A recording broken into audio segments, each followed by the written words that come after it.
All right, real quick, everyone, pay attention and leave your answer in the comments below. When was the last time you were at the movie theater and you watched a comedy and you just laughed out so loud that you couldn't control yourself? You were like stomping your feet, slapping your knees, and everyone else was along the ride with you doing all the same thing. Let me know what movie that was in the comments below. Someone who's hoping to make you laugh this upcoming weekend is Jennifer Lawrence, better known as J-Law in the mean streets of Hollywood, with her brand new movie called No Hard Feelings. And she's dipping her toes in a genre that we don't really necessarily see her in and never thought that we would possibly see her in. So how does she do? Well, I'm going to let you know all about that right now. Can't outrun the cops! I can't lose my license!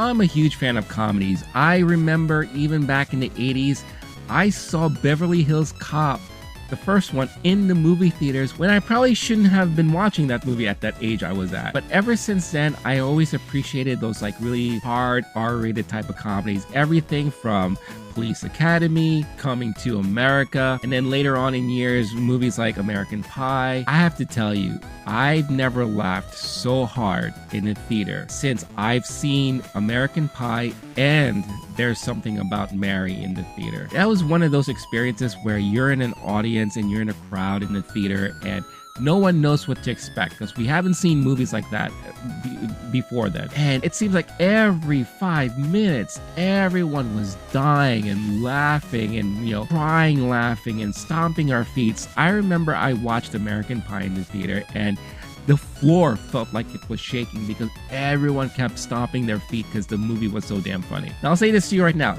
This movie probably won't do that to you, but it was definitely surprising on how funny it was and just how good Jennifer Lawrence was. On the brink of losing her childhood home, a desperate woman agrees to date a wealthy couple's introverted and awkward 19-year-old son before he leaves for college. Now, of course, when you think of Jennifer Lawrence, you think of movies like Hunger Games, Mother, her time when she was in X-Men playing Mystique, Winter's Bone, Silver Linings Playbook, more of the very serious, sometimes indie type of movies that she's involved in. And for a while, she was kind of known as that type of actress. Now, in a movie like Don't Look Up, we got a kind of a sense of her comedic timings, and we've seen that also before in the past. But when it comes to those hard R-rated slapstick kind of comedies, never thought I would ever see Jennifer Lawrence tackle something like that. And quite honestly, I am very glad that she did, because this movie definitely shows her range, and it surprised me on how good she was in it. She really let herself go in this type of role, and I found her to be very free, taking huge swings in the acting and how she's portraying her character in this film. There's a lot of physical comedy involved in it, a lot of kind of in-your-face type of comedy, and felt like she was such a natural at it. There are some moments and bits of comedy where Jennifer Lawrence really puts herself out there and takes a lot of risks to kind of sell a bit. There's this one particular scene that takes place on the beach at night that I'm just wondering, how far did she go here? Was this something that she really wanted to do? Is that really her? And if you watch the movie, you know exactly what I'm referring to. But again, it's like I said, it's nice to see her be this free with her acting and allowing herself to go places where she probably would have never gone to in the past. It also helped that she had a very compatible co-star in Barth Feldman. Their chemistry together was actually really good, and I really believe that he was this anxious, awkward, kind of introverted teenager on his way to college who's never experienced being with anyone in that type of way. And it's rare because when I go back to watch movies like American Pie, I can now see watching that movie that these are all 20-year-olds, pretending to be in high school. This kid looks like he really is in high school. Now, of course, some of the comedy can be sometimes considered cringe because you are dealing with someone who's in their 30s trying to sleep with someone who is literally a teen going into college. And the whole premise of the story kind of rings more on the Ferrelli level side of things. But again, what made this work for me is that it was very much a throwback to those type of comedies that I remember watching and really enjoying in the theater. Of course, some of those comedies may be very questionable today in today's audiences and all that, but still, if you can kind of just get that out of your head and just put in your mind that this is a comedy, then, a lot of this stuff can be pretty funny. The director, Stupnitsky, seems to be very good at kind of making these kind of throwback comedies that we don't really get to see much these days. He was responsible for Bad Teacher and movies like Good Boys. So if you're familiar with those movies and you kind of enjoy those movies, then you know exactly what you're getting yourself into with No Hard Feelings. That being said, kind of some of the things I felt when I was watching Good Boys, I felt the same here, where there were some moments where the jokes just didn't land, or maybe they stayed too long on a particular gag or stunt or kind of joke that they were just lingering around a little bit too much on.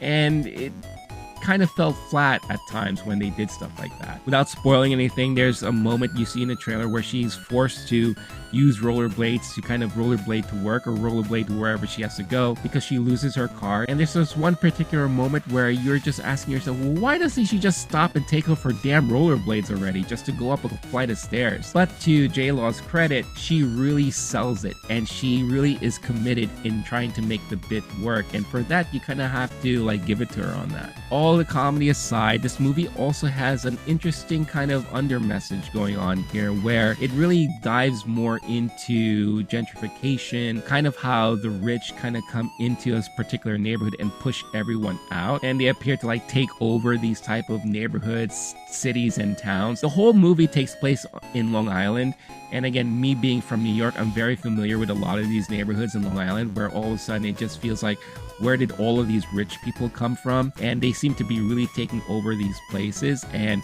some of the people who have been living there and grew up in these areas can no longer afford to be there anymore, and they're being forced to move out. Jennifer Lawrence's character is someone who stands up for that and is trying her best to maintain the house where she lives in and not getting herself forced into a situation where she has to make way for all of these new incoming folks. So for those of you who are from neighborhoods like that, or who live in cities where you see these things happening, this is something that you could also relate to as well. Like I said, the movie has a lot of laughs, but it's not a perfect movie. Like I said, there's a lot of lingering parts and all that. But if there's one thing that I can really take away from this type of movie is, one, like I said before, I would love to see Jennifer Lawrence do more movies like this. And I'm very curious as to where the career of Andrew Barth Feldman will go from here, because I was never familiar with this guy. I can see that he was involved in High School Musical, but I've never watched those kinds of shows or whatever the case is. But he is a nice, fresh face, and it would be really interesting to see what else he could do from here. But at the end of it all, like I said, it was entertaining. I gave it a 3 out of 5 stars, so it's not really a high rating, but I did like it, and I liked it again because of Jennifer Lawrence's performance in this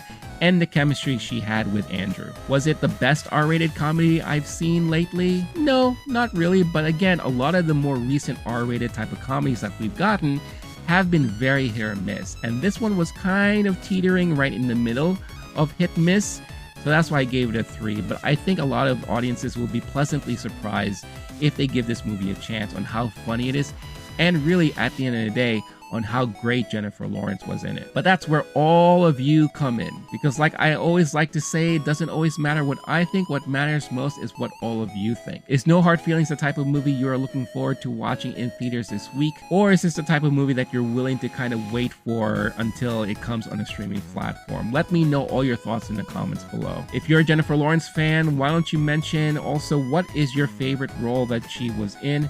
Let me know that in the comments as well. But that's it for this review for this time. Again, thank you so much for watching. If you're brand new to this channel and you haven't done so yet, don't forget, hit that like button, subscribe, hit the notification bell to get notified every time a new video is uploaded. Don't forget to comment, and don't forget to like, because that's what helps this video kind of spread out and more eyes get to see it, and hopefully more people get to join this nice little community that we're building up here. If you want Low-Key Geek on the go, you could check out the Low-Key Geek podcast channel on your podcast platform of choice, where you can download episodes of MovieTime, the movie review podcast that I do with my buddy Blake, and Talking Talk, the pop culture news of the moment podcast, all there available for your downloading and listening pleasure. Last but not least, if you're in a position to further help support this channel and help this channel grow, check out the affiliates that we have listed in the description of this video. If you like this shirt that I'm wearing and you want to get something like this or something similar, check out 80stees.com. I got a great little discount code for you there in the description where you can get a nice sweet discount on your purchase. You can find something cool for yourself or maybe buy something for a loved one. And by participating, you'll be helping support this channel at no additional cost to you. And for all of that support, I am truly thankful. All right, all that out of the way, let me head on out for now. Until next time, stay cool, stay classy, stay safe. Catch you all in the next one. All right, peace out, y'all.